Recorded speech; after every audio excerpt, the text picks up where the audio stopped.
maxoutil.com, un max d'outils à prix mini, présente. Sud Radio, le journal des sports. À la une de l'actualité sportive ce matin, Morgane Thomas. Croustillant crunch ce soir, compo, état d'esprit, on va prendre la température du 15 de France ensemble. En Ligue 1, Toulouse a vécu les montagnes russes avant d'être renversé par Lyon. Et puis un duel au sommet en cyclisme sur le Milan-San Remo entre Pogacar et Van Der Poel. On y revient. Allez, on prend les mêmes et on recommence. Enfin, on espère, Morgane, les Bleus qui affrontent l'Angleterre ce soir sur Sud Radio, la radio du rugby. Ce sont les mêmes qui ont gagné contre le Pays de Galles la semaine dernière. Et c'est une première pour Fabien Galtier. Première fois depuis qu'il est sélectionneur de l'équipe de France qu'il aligne un 15 de départ identique entre deux matchs.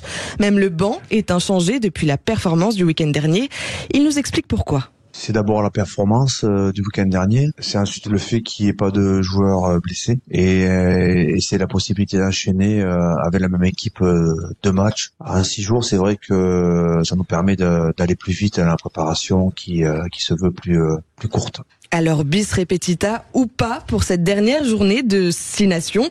Rappelons que le crunch l'année dernière a été cruel pour le 15 de la Rose. La France avait infligé plus de 50 points aux Anglais chez eux à Twickenham. Qu'est-ce que c'était bon. Mais l'Angleterre ce soir, en plus d'être revancharde, est très en forme et Fabien Galtier le sait. L'équipe anglaise qui sort d'une énorme performance week-end dernier face à l'Irlande, qui sort d'une demi-finale de Coupe du Monde perdue d'un point face à l'Afrique du Sud.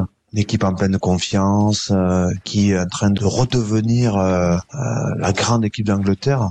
Coup d'envoi de France-Angleterre, c'est ce soir à 21h. Exactement, le croustillant crunch à suivre en direct sur Sud Radio, la radio du rugby. Alors, forces et faiblesses des uns et des autres, on va en parler dans quelques minutes avec la voix du rugby sur Sud Radio. C'est Daniel Herrero qui sera notre invité juste après le journal de 9h. Et dans le tournoi des 6 nations, ne manquez pas la finale entre l'Irlande et l'Écosse à 17h45. Le 15 du trèfle qui est passé à côté de son grand chelem cette année mais qui veut conserver son titre. Et à 15h15, l'Italie défie le Pays de Galles à Cardiff. Les hommes de Gonzalo Quesada veulent réaliser l'exploit après leur victoire contre l'Écosse le week-end dernier. Absolument, un programme exaltant bien sûr. Dans le reste de l'actualité sportive de la Ligue 1, c'est du football et une défaite pour Toulouse.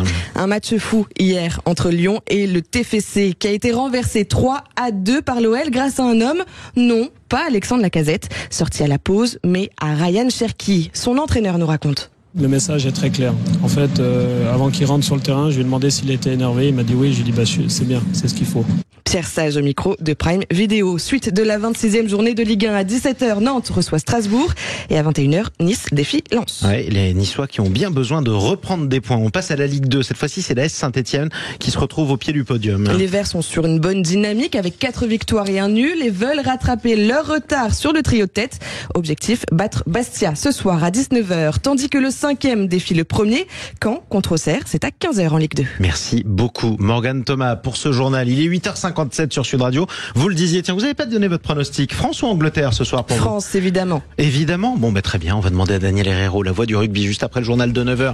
Est-ce qu'on va encore leur passer 50 points ? C'est peu probable. Mais est-ce qu'on peut encore gagner ? Ce serait bien quand même. On en parle juste après les infos.